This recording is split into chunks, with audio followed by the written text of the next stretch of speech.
Start focusing on the body and the soul, on the hearts education, making it happy, having the kids to be courageous, having the characters, having to empathize with each other. This will be the next step for education. And if you were to ask me the question as to where does the most important aspect of education lie, I would say to you early years. Because if we don't get it right in early years, we're constantly playing catch-up. We all know, and all the researchers have shown, that one of the greatest ways children learn is from each other, rather than from adults. You know this. Children learn better from each other than from the teacher. If you're celebrating someone's interests, because you as the adult have facilitated children are little sponges that want to, and they want to please, so they think, oh, well, the teacher's interested in that. You know, I'll hear my teachers, they're doing a little inputs at the start of the lesson, and they'll just naturally drop in. Somebody will say something and say, that's fantastic, that's your target. They know the target, and they'll say, oh, you're sitting and listening so well today, that's your target, isn't it? It's forest schools, outdoor learning in the classroom, and also we incorporate the 16 play types. So we've jumbled all that together to have the ethos that we've got at our school. We decided to adopt this approach so that we are differentiating for the children in our class, and we're no longer concerned about what the end product is and what the goal is, but actually the learning process is taking place. I'm sure you will all agree with me that music and movement is one powerful tool, one of the powerful tools which we can use to capture the interest of these young learners. So the message will get to the audience faster, and you can communicate whatever you want in a very fast way. This is visual harvesting simply. I know that as educators we focus a huge amount on the academia, the reading, the phonics, the mathematics. Even before those actual elements are part of their learning, they need to be able to explore, and that is through play. One of the first questions that we considered was actually what excites us as teachers. I think it's quite hard when you're delivering something and when you're playing with the children and when you're trying to kind of get the excitement going. If you're not excited about it yourself, that's really hard, isn't it? Find those skills are the collective skills and activities that involve using the hands and the fingers. So that's what we're talking about, the hands and the fingers. And before we develop the hands and the fingers, we need to do the gross motor control, because they need to have control of their body before they even start thinking of the fine motor control.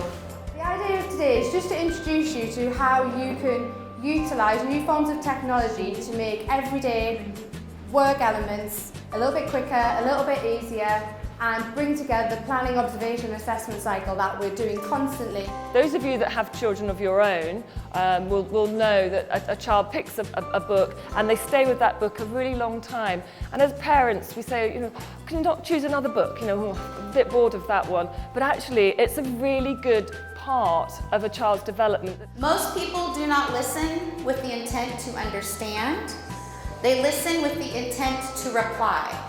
So one of the things when you are communicating with somebody is that sometimes we just tend to focus on one point and just want to react to that. The growth of the teachers has been linked to their performance. Teachers who have taken initiative to come up with innovative projects were rewarded to ensure that there is a sea change in the quality of teaching that is coming up in the education scenario over the years. If these children from fatherless homes, from a flat with 2 bedrooms, 3 generations under one roof, no holidays, no passport, never been out of the country, barely been to outside of London, if they can make it, if they can go into the middle and top sets in the best secondary schools in London, then any child can. I see trees of green, red roses too. I see them bloom for me and you, and I think to myself, what a wonderful world.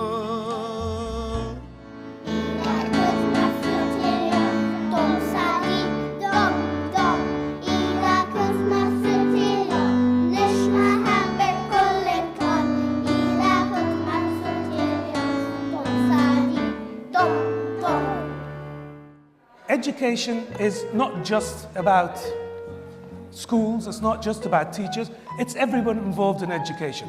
So for today's game show, we've brought together everyone that participates in making it work.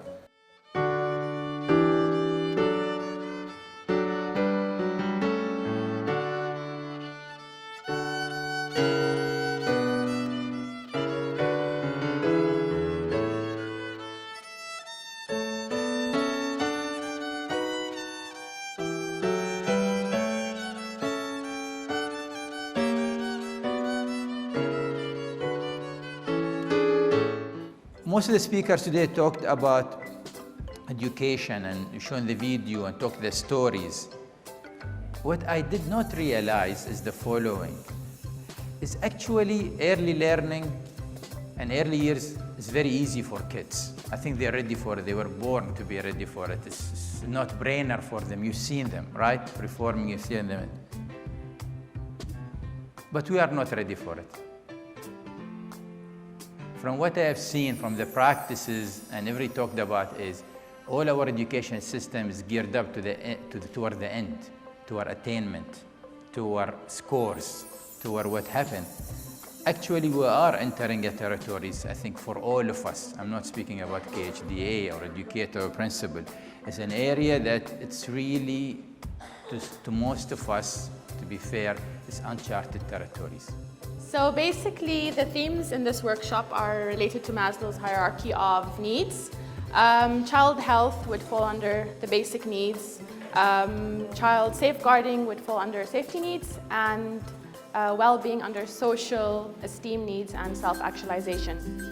So today's children are going to be solving the problems of tomorrow, okay? The challenges of the world we live in are becoming greater and greater. And the reality is, whereas in the past it was possible to be single discipline in terms of our approach, and we could just be lawyers, or just be scientists, or just be mathematicians, or just be designers, the reality is now that the collaboration that's needed to solve many of the world's problems are enormous, and it's very, very important.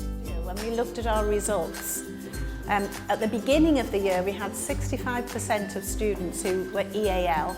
So we had a big issue on our hands. We needed to do something to help the children acquire English quickly.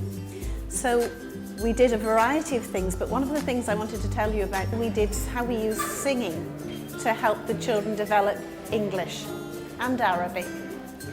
And at the end of the first year, even though we had 65% children with EAL, by the end of the year we had high percentages of children in the exceeding categories. Most of the children, they say the same things. Why do you learn maths? When I ask them, they say to pass the exams.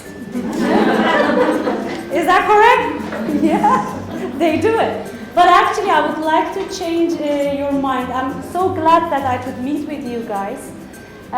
Because you were the ones are gonna change the things as well.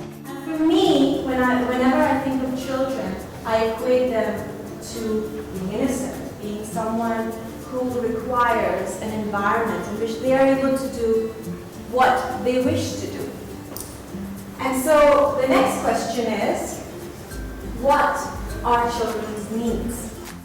As teachers, we have a lot more opportunities to assess our children, and whether that's through just sitting back, observing the children engaged in their play, through how they are interacting with the resources, because it is their interests. Obviously they're talking a lot more with each other, they're engaging more with each other, and for us as practitioners as well, it's allowing us to get to know our children a lot better. Each group of principals were given a particular city or a particular country to investigate, and so today we'll be introducing to you Hong Kong and the work that the Education Department has been doing in Hong Kong to develop their PISA scores and develop their education system overall. Issues that we do want to address right from the start, while this is an SEN panel, is that particularly at the age group we're talking about, it's very difficult to assign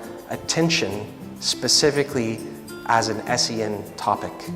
Of course, there will be children who might be very clearly, identifiably and diagnosed as having something like ADHD, but ultimately at such a young age, and in the context that we're currently in, diagnoses themselves have been discovered to have changed over the course of a child's growth and maturity. Usually Sheikh has a majlis where he receives people in, and usually the majlis is an interesting place where there is culture, literature, idea, discussion, complaints, all sorts of stuff.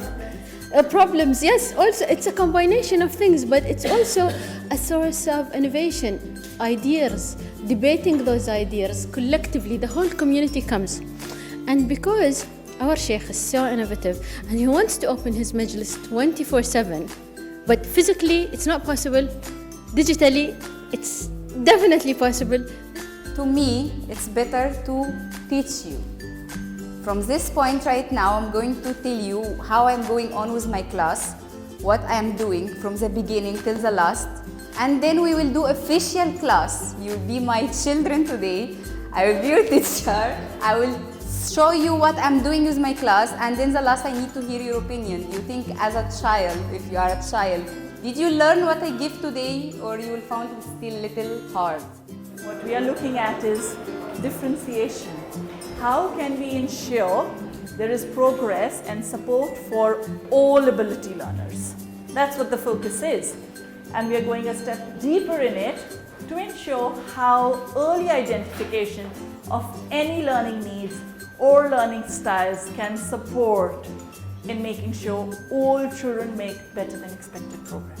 So we're just going to take a journey to understand how this works, because when this kicks in, what happens, we have cortisol and adrenaline, and pupils dilate, and now we're alert. So this is happening all the time. I want you to just follow me.